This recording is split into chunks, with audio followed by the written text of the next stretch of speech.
Prefacio.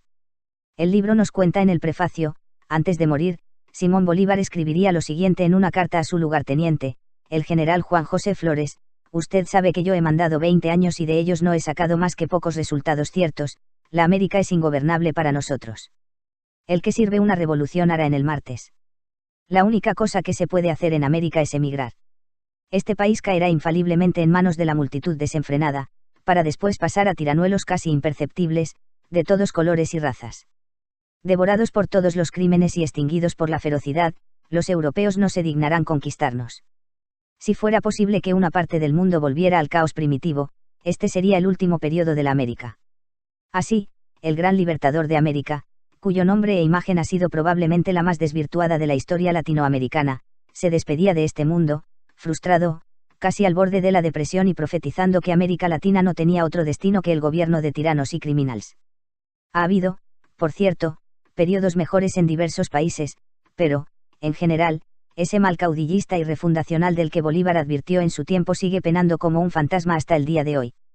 Por eso, todos los días, miles de latinoamericanos deciden abandonar sus países, dejando atrás a sus familias y sus hogares para emigrar a Estados Unidos u otras naciones más prósperas. Si Bolívar viviera hoy y pudiera ver lo que ha ocurrido en Venezuela, Argentina, Bolivia, Ecuador, Brasil, Cuba, Nicaragua y Centroamérica, y constatara cómo la región por la que dio su vida se encuentra todavía a galaxias de distancia de los países desarrollados, su depresión probablemente lo llevaría al psiquiatra. A pesar de ciertos avances y señales esperanzadoras, el panorama general de la región latinoamericana es, en estos tiempos, desolador. A pesar de todo lo anterior, quienes creemos en la libertad no aceptamos el determinismo. No creemos que haya algo así como un destino inevitable y fatal para los latinoamericanos, ni para los españoles. No creemos estar condenados a la idiotez y al populismo. Tampoco fue un destino inevitable la prosperidad actual de los países ricos ni será el destino lo que les mantendrá en ese pedestal. Si algo nos enseña la historia es que esta no está predeterminada como pensaba Marx. No somos intrínsecamente inferiores. Las herramientas que el mundo está aportando a la nueva generación de latinoamericanos y españoles y que nos permiten ser capaces de desafiar el peso de la historia, aprender de nuestros errores. Una realidad desde la que podamos rescatar a nuestros países de la mediocridad, la tiranía y la miseria que han generado o podrían generar los Chávez, Castro, Kirchner, Lula, Correa, Ortega, Iglesias, Morales, Maduro, López Obrador, Bachelet, Rousseff y tantos. No es inevitable que ese tipo de líderes, u otros como Fujimori, en Perú, y Menem, en Argentina, que no pertenecen a la tradición de izquierda, pero sí a la populista, lleguen al poder y arruinen nuestros países. Si efectivamente creyéramos que nada se puede hacer al respecto, como llegó a pensar Bolívar, entonces sí que tendríamos que emigrar. Este libro surge, entonces, con el fin de convocar a todos los latinoamericanos y españoles que quieran vivir en sociedades pacíficas, con oportunidades y espacios reales de libertad. Se trata de una propuesta donde prevalece el imperio de la ley para hacer respetar los derechos individuales a la vida, la propiedad y la libertad de todos y cada uno, sin excepciones, limitando el poder que pudieran ejercer las mayorías circunstanciales para aplastar esos derechos. Es cierto que también la población tiene su cuota de responsabilidad en que este tipo de gobernantes llegue al poder y lo ejerza de manera abusiva y corrupta. Pero la desinformación es cada vez menos costosa de combatir. Una minoría comprometida tiene para cambiar el mundo. Anatomía de la mentalidad populista. El populismo ha sido un mal endémico de América Latina. El líder populista arenga al pueblo contra él, no pueblo, anuncia el amanecer de la historia, promete el cielo en la tierra. Cuando llega al poder, micrófono en mano, decreta la verdad oficial, desquicia la economía, azuza el odio de clases, mantiene a las masas en continua movilización, desdeña los parlamentos, manipula las elecciones, acota las libertades. Existen al menos 5 desviaciones que configuran la mentalidad populista y que es necesario analizar para entender el engaño que debemos enfrentar y superar. La primera es un desprecio por la libertad individual y idolatría por el Estado, lo cual emparenta a nuestros populistas socialistas con populistas totalitarios como Hitler y Mussolini.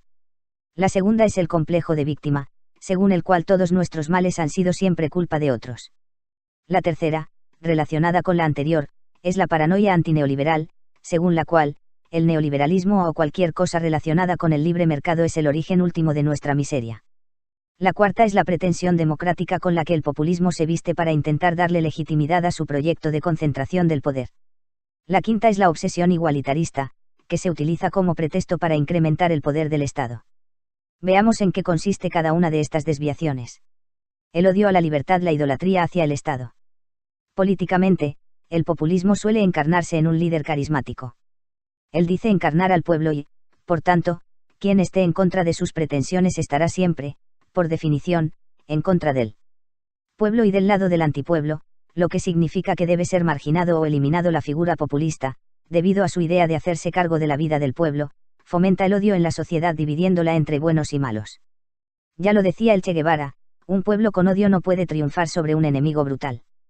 Pero, en lo fundamental, la estrategia del populismo socialista no ha cambiado, siendo la inserción de odio en la sociedad el primer paso.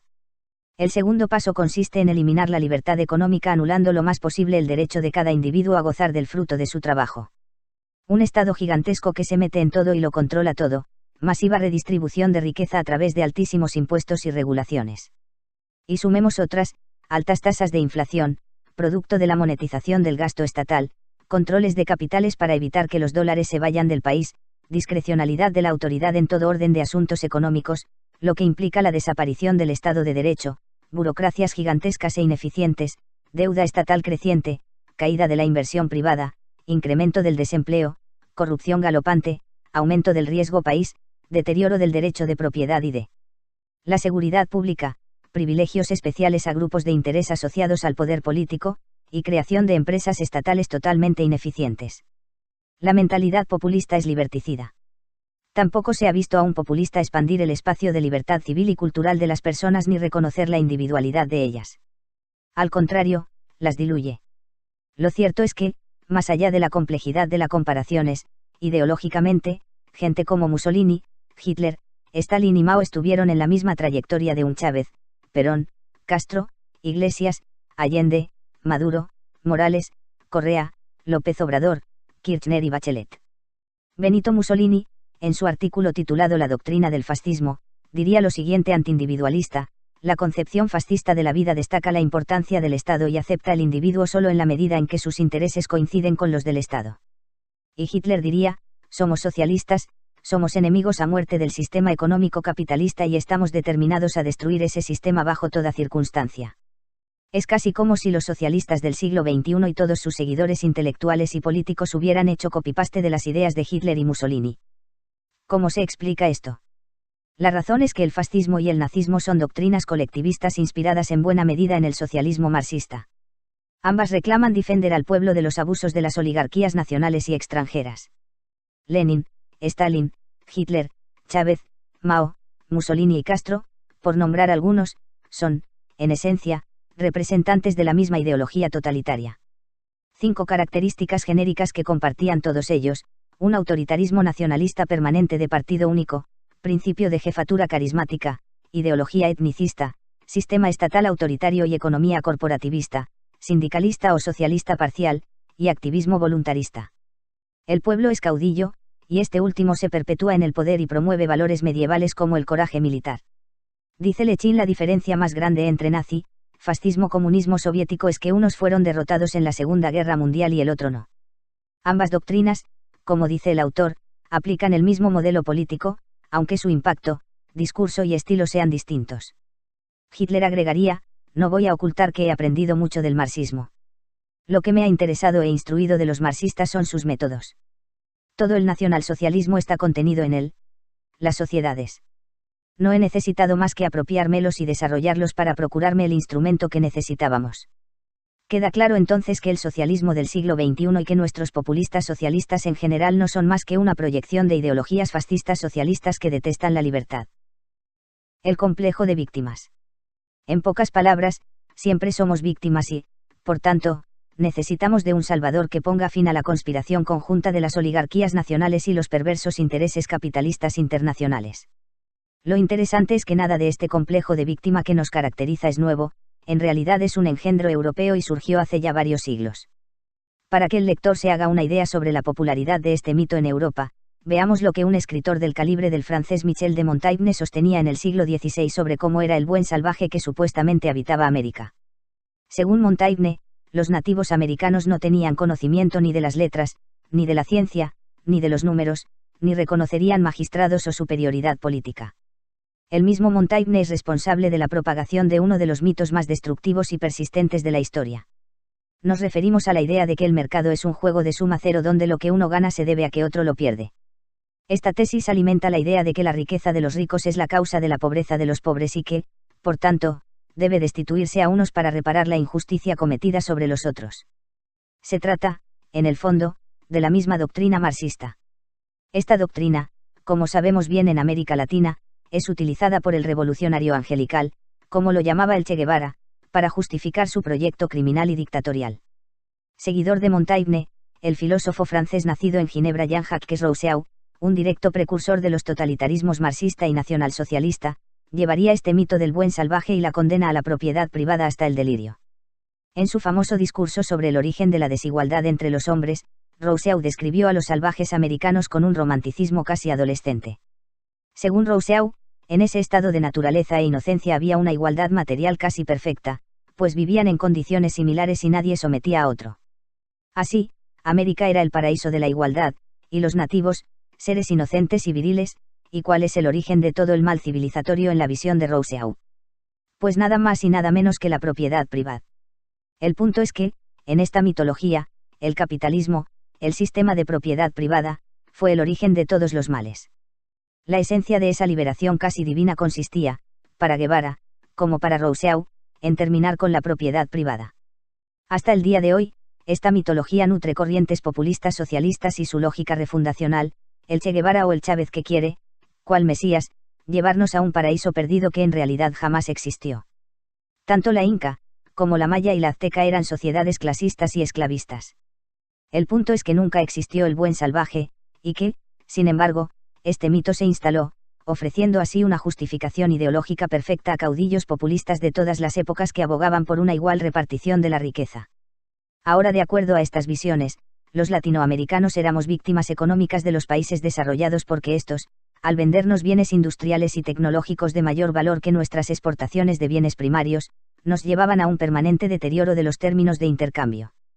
La solución era cerrar nuestras economías a las importaciones y desarrollar una política industrial dirigida desde el Estado.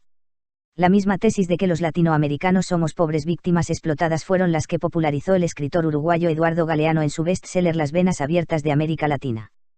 Tan distorsionada fue la visión que él mismo reconoció que no sería capaz de leer de nuevo su libro y que no tenía la formación necesaria para haberlo escrito. Los efectos de esta visión, sin embargo, han sido devastadores en la región. Esta obsesión por culpar a otros de los propios fracasos sigue estando tan viva como nunca y es una característica decisiva de los movimientos populistas que han llevado a la ruina a países de América Latina. Antineoliberal. Él es ministro de Economía argentino y es candidato a la presidencia de ese país. Ricardo López Murphy, bromea que cuando sus nietos se portan mal y no se quieren ir a dormir les dice, si no te portas bien, voy a llamar a los neoliberales. La historia no pasaría de ser una anécdota divertida si su trasfondo no formara parte sustancial de la tragedia latinoamericana y su adicción populista y socialista. Si antes, con la CEPAL y la teoría de la dependencia, la culpa de todo era del imperialismo yanqui y del capitalismo internacional que nos condenaba al subdesarrollo, hoy, en todas partes de la región, el neoliberalismo es el demonio al que se suele responsabilizar de todos nuestros males. Para los populistas y los idiotas latinoamericanos y europeos el neoliberalismo es una especie de genio maligno que amenaza con sumergirnos en las tinieblas para siempre. En 2002, por ejemplo, Chávez diría, con esa inmoderación que lo caracterizaba, que el neoliberalismo es el camino al infierno, y en 2015, Evo Morales sostendría que el neoliberalismo es el responsable de los problemas de Bolivia. 53, en México, por su parte, el candidato filochavista Manuel López Obrador llegó a afirmar que el país estaba podrido como producto de 30 años de neoliberalismo, sistema que, según él, generaba esclavitud y que, por tanto, debía ser superado de una vez. Rafael Correa advertiría de que en Ecuador no iba a permitir ningún tipo de neoliberalismo. En Chile, el senador de la coalición gobernante de la presidenta Bachelet, Jaime Quintana, aseguraba que el gobierno iba a poner una retroexcavadora porque había que destruir los cimientos anquilosados del modelo neoliberal de la dictadura. Referencias como estas se encuentran por miles a diario en el discurso político y académico de la región. Correa ratificaría esta visión en un libro.